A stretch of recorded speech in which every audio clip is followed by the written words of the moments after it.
Hello and welcome back to another video. In this one, I wanted to talk about lust, greed, and anger. So these three things are the major source of suffering. That is, we always find ourselves in a bad position because of these three sins or bad feelings. I wouldn't say that these things are bad because they are there for a reason. The opposite of these three things is not what we usually think it is. So, for example, the opposite of lust is not absence of lust. The opposite of greed is not absence of greed, and the opposite of anger is not peace or absence of anger. We need to understand that these terms and these feelings and these situations are the lowest part of a spectrum. So first let us look at the lust that we deal with every single day. So the opposite of lust is love, and you need to train your mind to understand this because every time you encounter lust in your life, you will think that lust is something bad, and you want to eradicate it or have an experience of not lust or non-lust. In fact, you should be sublimating this lust into love, which is the other end of the spectrum. So lust can be sublimated into love, and you see that this sublimation takes place through three major so through three an intense cultivation of awareness, through patience, and through practice. So whenever lust arises, you must see that lust is the animalistic form of love, which is very superficial and related somehow to the body. In order to deal with lust, you need to be able to convert this energy of lust into love. And this requires, of course, awareness of the lust when it arises, and then effort to change this lust into love. And this effort needs to be applied on a regular basis, and it should be practiced in order to completely transform lust into love. And this is a very crucial step in your spiritual path. In order to become desireless, you need not think of it as something negating the feeling. So for example, we have this misconception in the spiritual community that lust is the opposite of lust is not having lust, which is a wrong misconception because lust is there for you to sublimate it into love. So when you practice moving your lust towards the other end of the spectrum and changing it into love, you will see a lot of changes in your life. You will see that you are moving towards unity, and you see that you are not looking at the world or human beings in general as in the terms of duality. You don't see a woman for in a transactional basis. So the more you indulge in lust, the more transactional your mind becomes, the more materialistic you become, and the more animalistic you become. This can be looked into, for example, when a child or teenager discovers lust for the first time, he tends to abandon his spiritual practices, thinking that lust is something bad. And since this bad thing is giving him intense pleasure, we start chasing this intense pleasure and becoming more and more materialistic. This is why people stray away from the spiritual path, no matter which spiritual path you are in or which tradition you belong to, and you discovered sex for the first time or you discovered lust for the first time, you tend to stray from spirituality and move towards materialism. Why is this? It's because this thing called lust has a very strong grasp on the mind, in the sense that it gives you pleasure in a jolt, and this pleasure is what the mind tries to seek. So the mind is always looking for good experiences. Every moment of your life, you are chasing a good experience. And when you are in a good experience, you are kind of intoxicated. And once this intoxication dries off, and once this good experience dries off, you come back to reality to chase this intoxication again. Whatever this chase is, it is the chase of the mind, and it always wants to chase something in the future. So now that you've discovered lust, you need to understand that it is important to sublimate this lust into love and transmute this energy that is arising in you into love, and you will see that different realms and different aspects of your life are changing. You will have more knowledge, you will have more awareness, more clarity in your life. You will have energy to actually chase your dreams. You will be able to love people as they are, and most importantly, you will be able to love yourself as you are. And the more you are able to convert lust into love, you are turning your mind from the perspective of duality into perspective of unity and non-duality. You are changing your mind into thinking from the basis of a system that is rooted in unity instead of duality. And the more you practice sublimating lust into love, you will see that you are looking at yourself not as a man or a woman.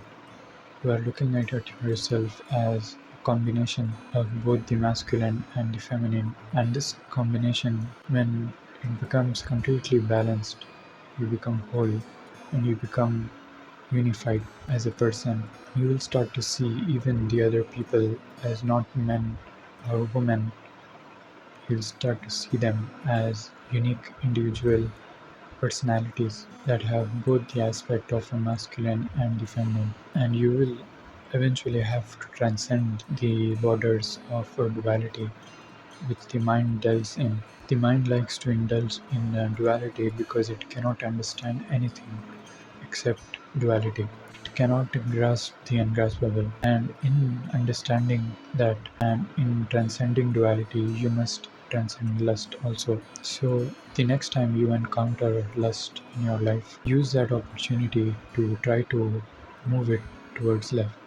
So, for example, if you are a woman and you are encountering lust, try to talk to a man in a way that is not sexual or not lustful, and this can help you see the man as more than a man or a woman as more than a woman, and this will help you sublimate this lust into love. So, and there are the three things that you can do when you encounter lust or any lower form of desire is first be aware of it. So there is a gap between when the desire arises and when the thought arises and when the action is performed on this thought and desire. So this gap is the crucial moment when you decide to convert this thought or desire into action. And the moment when this thought or desire is converted into action, impressions are formed, and impressions will lead to further impressions and further desires and further complications. So, in order to be able to actually see this gap, you need to be aware and you need to be and delve in awareness. That is what you are. The mind is it's an instrument, it's a pattern that needs to be in control. Of course, it's very hard to control the mind, but the patterns can be directed, and this can be done only through awareness and cultivating awareness. This can also, if you are really passionate about seeking truth and seeking unity, then cultivating awareness is the first step in the spiritual path. And once you, and anything that takes away your awareness is an obstruction in the path. Of course, it's okay to be unaware sometimes. It's okay to lose yourself sometimes. But when these desires arise, especially these three forms, lust, greed, and anger, which are the root cause of suffering, when these arise, you must be able to be aware in the gap between the thought and the desire and the moment of action. Awareness, patience, and practice. So, when you find yourself in the moment or in the difficult situation or in the gap, and the thought is converting itself into the action, it requires tremendous amount of self control and discipline and courage. And the best way that can help you in self-control is realizing the impermanence of everything. That is, realizing that the experience that you are having at that moment, the urge to delve into the desire, you need to understand that it is impermanent. Just as the experience of indulging in the desire is impermanent, the moment that you are suffering with the desire is also impermanent. So always remember that the opposite of lust is love.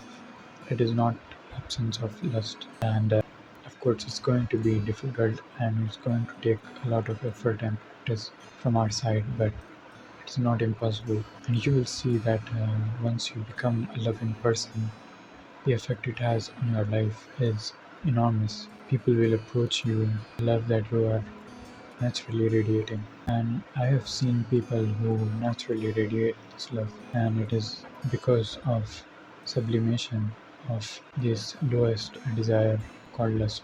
It is difficult, but it is eventually possible. And once you understand the patterns that you yourself work on, that your mind tries to play tricks and games, once you understand these patterns, it is very easy to overcome lust of any form.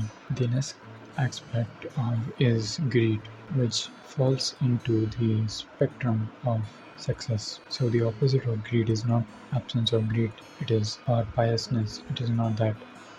It is on a spectrum towards success. So in order to get rid of greed, you don't really have to negate the feeling of greed. You need to be able to convert it into success. And how do you do this? And why do you actually commit greedy acts? Greed is a form of short term gratification in the sense that if anything that is attainable in a very short time, attainable without effort, is something that the mind craves because especially in material world, if it's related to wealth, the mind is very susceptible to falling into the trap of greed. So, how can you sublimate greed into success? First is to delve into the moral aspects of greed. Why is it wrong to commit a greedy act? Greed is a form of short term gratification that will destroy your material world. Of course, it's going to give you a sense of pleasure which is attainable in just a few days or few moments or few decisions that are going to be overlooked, but it's going to go into the deep recesses of your mind, and then it's going to gnaw you. It's going to come up in your nightmares because everybody is born with conscience, regardless of whether the person has been given moral knowledge or not. Every person is born with a conscience of good and bad. So a person who commits bad acts is not necessarily trained in morality. He does not necessarily need to be trained in morality to understand that this bad act is bad. He will eventually, through his own conscious, understand that good is good. There is something called good conscience and bad conscience. So a greedy act is an act that is on the spectrum of success. So the three things that you need to do when you encounter greed in your life is awareness of this greed and practice and effort to change this greed into success, to take up a challenge for yourself to not indulge in the greedy act and be more forward and be more acceptable for long-term gratification rather than indulging in a short-term gratifying. So in this video we talked about the two major aspects, that is love, lust and greed and success. I hope it gave you an insight on your spiritual path, and I hope it helped you. Thank you for watching this video. I will post another video about anger and how you can sublimate anger into passion. Thank you for watching this video.